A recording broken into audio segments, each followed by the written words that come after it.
The Oval Office crackled with tension. President Zelensky of Ukraine sat opposite President Trump. It was March 1, 2025. The world watched as these two leaders met, the shadow of the ongoing war in Ukraine looming large. Zelensky, weary but determined, had come seeking continued support from the United States. Trump, known for his unpredictable nature, seemed less than pleased. The meeting was supposed to reaffirm the bond between the two nations.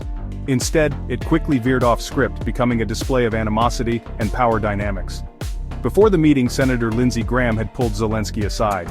His advice was blunt: don't poke the bear. Graham knew Trump's volatile nature.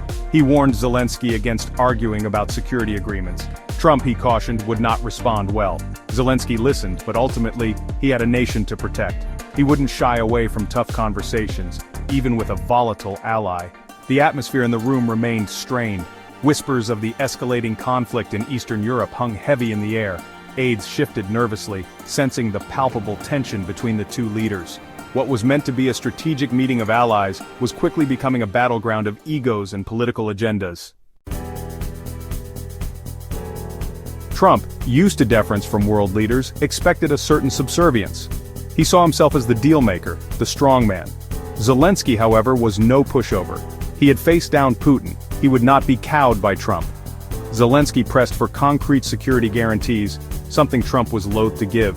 This defiance, this refusal to play the supplicant, infuriated Trump. Trump believed in transactional relationships.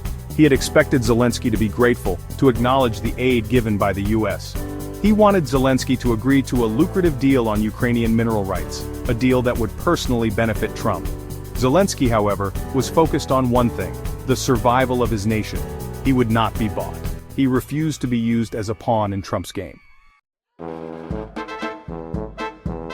The tension, simmering beneath the surface, finally erupted. As cameras rolled, Trump publicly berated Zelensky. He accused Zelensky of being ungrateful, of demanding too much. The room fell silent. Zelensky, caught off guard by the outburst, maintained his composure. The cameras captured every word, every gesture. The world watched in astonishment as the leader of the free world threw a tantrum. Was this calculated, a deliberate show of force by Trump, or was it a spontaneous outburst fueled by ego and anger? The debate raged in the media. Pundits dissected every word, every glance.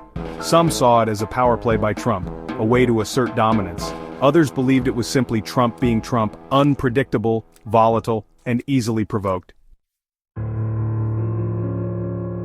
The damage was done. The meeting ended abruptly, with no deal on mineral rights and no concrete security guarantees for Ukraine. The relationship between the two countries, already strained, was now on life support. Trump's behavior had undermined any trust that remained. Adding insult to injury, reports emerged of Vice President J.D. Vance's disrespectful behavior towards Zelensky. Sources claimed that both Trump and Vance had openly mocked Zelensky in private.